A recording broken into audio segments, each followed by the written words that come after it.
Magandang araw po and mega love shoutout sa lahat po ng ating mga manonood sa ang sulok man kayo ng mundo. Magandang umaga, magandang tanghali, magandang gabi po sa ating lahat. Sana po ay nasa mabuti tayong kalagayan. Ito naman si Kapitana ni Hines, ang bibigay ng po ng reaction, opinion at point of view dito po sa mga pinapanood natin mga content at nagkakaroon po ng mga issue. Ayan, so ngayong araw, ang bigyan natin ng reaction guys sa itong napanood kong video doon sa vlog nila ni Kalingap Dan at ni Jenny, no? So, ayun, ako mismo guys, nagulantang ako and feeling ko sa sarili ko parang nauto din ako. Yan, so yan na nga guys, nagkaroon sila ng video, tumiyak dun si Dan. Okay. No, sabi ni Dan, gusto niyang magkaroon ng fresh start. Ayan. So, dito, napag-usapan nila kung paano nagsimula yung kanilang relasyon. And boom! No, nagulat ako guys. No, nag-start ang relationship nila last February 14, 2024. And mismo sa bibig ni Jenny nanggaling na nung time na wala pa ang Dandit at saka yung Danjoy. And sa katunayan, nung nagkaroon ng love team si Dan, dito pa kay Jenny, humingi si Dan ng suggestion kung ano yung mga isusuotin niya kasi syempre gusto niya aura-aura, no? Para makauto, no? Makapambiktima ng mga sponsors at supporters, no? So doon sa Dandit, no? Siguro dahil nakita niya na medyo aggressive yung partner niya, no? So ginawa na lang siguro alibay yung mga ibang issue, pero ang totoo kumbaga umiiwas siya kasi meron na pala siyang commitment dito kay Jenny, no? So, yon. So, ibig sabihin, doon sa mga suporta ng Dandit, na biktima kayo, na uto kayo, okay? Nabudol kayo. So, hindi pa siya makontento, hindi pa makontento ang community ng Kalingap dahil hindi pa talaga pumaldo, hindi pa pumaldo-paldo ang ginawa, no? Another strategy na naman. Dito, nagkaroon na naman ng Danjoy. Okay. So, dito sa Danjoy, medyo sumakses yung plano, yung strategy, yung pang-uuto, yung pambubudol. Na to the point na umabot pa doon sa ligawan portion na talagang nagpaalam kay Nanay Imelda na siya ay manliligaw hanggang sa nagkaaminan doon sa vlog na sila na ni Joy. No, hindi ko talaga alam kung talagang totoo ba na naging sila, no? Pero I don't think so, no? Nagagawa siya ng another commitment na alam niya naman na nandyan si Jenny na very supportive sa kanya.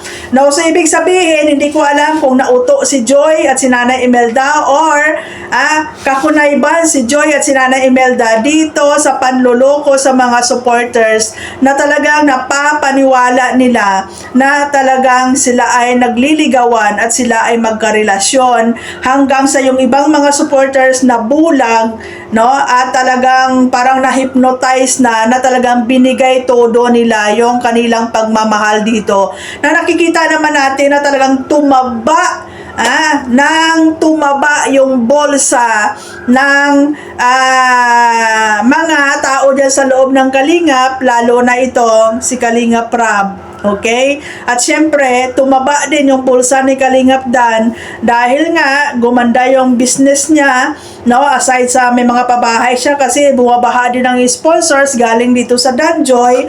So, lumalaki yung channel niya, kumikita siya ng malaki.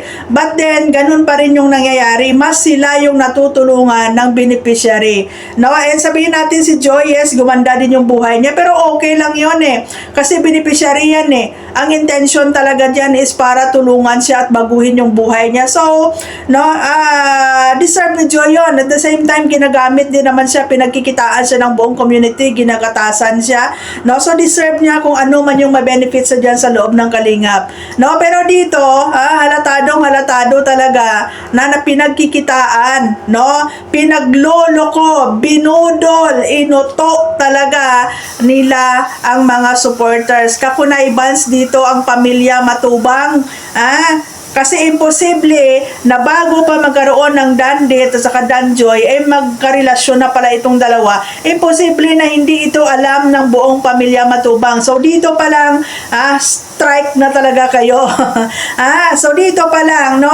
Sa vlog ni Jenny at saka ni Dan na to, laglag ang Kalingap dito. Laglag, si Kalingap Rab dito. At ang pamilya Matubang, malinaw pa sa mineral water na lahat ng nangyari doon sa vlog, puro pang-uuto, panloloko, panlilinlang, pambubudol.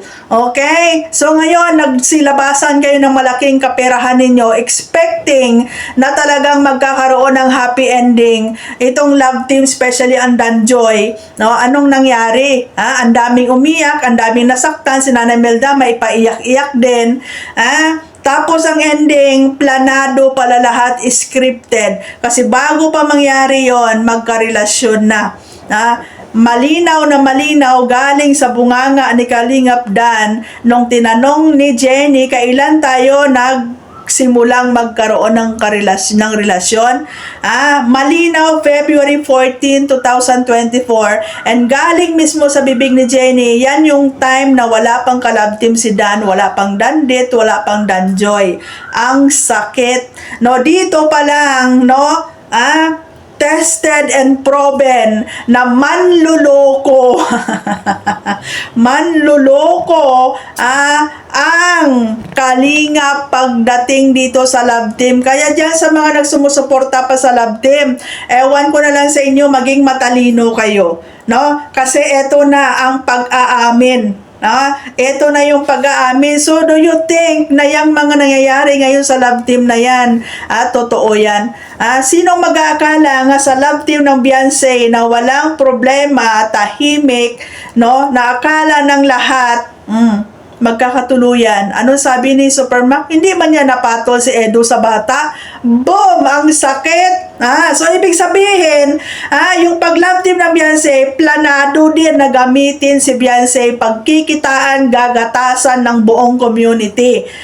Yes, pinabahayan si Beyonce, sponsor ang nagpursige na pabahayan. Dapat lang napabahayan dahil nag-iisa si Beyonce, buong community ang nakinabang. Mas nakatulong si Beyonce sa community. Mas tumaba ang mga bulsa ninyo dyan dahil sa panggagamit kay Beyonce sa love team. Kasi kung ang intention nyo lang talaga, tulungan ito mga beneficiary na to, tulungan makapag-aral, ini-scholar nyo, di ba dapat ang ini-impose ninyo, pinupursu ninyo, yung makatapos ang mga bata na to sa kanilang pag-aaral para makatulong sa magulang. Pero anong ginagawa nyo? Tinutulak ninyo na mag-asawa ng maaga, tinutulak nyo na magkaroon ng karelasyon sa murang edad.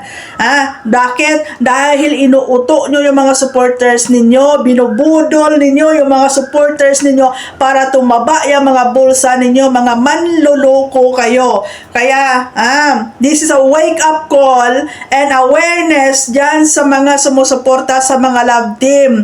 No? I-ready nyo na yung emotion nyo, i-ready nyo na yung sarili nyo, baka bandang huli, mas malala pa yung naranasan ninyo sa love team ng Danjoy at ng Edsay. Di ba? Oy, Kalingap Dan, sabi mo gusto mo magkaroon ng fresh start. Ang unang-una mong gawin para magkaroon ka ng fresh start, humingi ka ng tawad sa mga taong niloko mo. Humingi ka ng sorry sa mga sponsors, sa mga supporters, sa panloloko ninyo, na nung una pa lang pala ay committed ka na. Alam mo, Kalingap Dan, kung bakit ngayon, nararamdaman mo, unti-unti parang ang bigat-bigat ng pamumuhay mo. Unti-unti parang kahit anong kayod mo ay parang talagang bumabagsak ka dahil yan sa ginawa ninyong panloloko. Ang pera na nakuha nyo sa madaling pamamaraan, madali din yang mawawala sa inyo. May bonus pang paghihirap yan. Nakakagigil guys, nakakagigil. Halatang halata na itong mga tao na to, itong pamilya na to, manloloko. Pinapalabas lumalabas pa na parang sila yung biktima, sila yung kawawa. Imagine, nakikipagbardugalan pa sila sa social media, makikipaglaban pa yung pamilya niya, yung mga supporters niya. Ang ending, eto ngayon, ang isda, hindi mo mahuhuli sa buntot, sa sariling bunganga. Sa sariling bunganga ni Dan, nahuli yung panluloko niya. Ako naniniwala, time is the ultimate truth teller. At eto na nga, sa hindi hinihingi at inaasahang panahon, lumabas sa bunganga ni Kalingap Dan. Akala ninyo yung vlog ninyo ay talagang tawag dito, makukuha nyo yung simpatiya ng mga tao, pero hindi ninyo namamalayan, lumalabas ang katotohanan sa mga panloloko nyo. Time is the ultimate truth teller. Ang sakit, di ba? Malinaw na malinaw. Kaya dito sa Beyonce, guys, abangan ninyo, marami ang lalabas. May another reaction ako sa Beyonce, pero sa ngayon ito lang muna ang kay Dan. Kaya Dan, ulitin ko, kung gusto mo magkaroon ng fresh start, umpisahan mo sa paghingi ng pasensya doon sa mga taong nauuto nyo. Diyan ako naniniwala sa kasabihang, enjoy now, suffered later. Kung noon nag-i-enjoy kayo sa panluloko nyo, sa mga perang nahahawakan nyo galing sa mga sponsors na uuto nyo, now suffer later. Di ba? Sino makakala? Ang ganda-ganda ng karir mo as a content creator, social media influencer, vlogger, charity vlogger. Ngayon, balik ka sa puno, balik ka sa umpisa. And you want to have a fresh start. Do you think magkakaroon ka ng fresh start kung hanggang ngayon dala-dala mo sa konsensya yung mga pinanggagawa nyo noon? Ang dami ninyong supporters na pinaiyak, ang dami ninyong mga supporters na sinaktan at pinaasa. Tapos, grabe, umaawas-awas yung pakinabang ninyo. Tuwang-tuwa kayo. Enjoy na enjoy kayo. And then what happened now? Suffered. So, yan lang muna, guys. Another reaction tayo. Ang dami natin reactionan, guys. Ang dami natin reaction. Unti-unting lumalabas ngayon ang katotohanan. Okay? Sa Beyonce, ang dami akong bibigay na reaction. Swerte nyo lang, busy ako. So, see you next reaction natin, guys. Maraming salamat. Be wise. Be smart. And be matured sa mga napapanood at sinusuportaran natin. Ang ending, buslot na nga yung bulsa nyo, sinaktan pa kayo. Aragoy.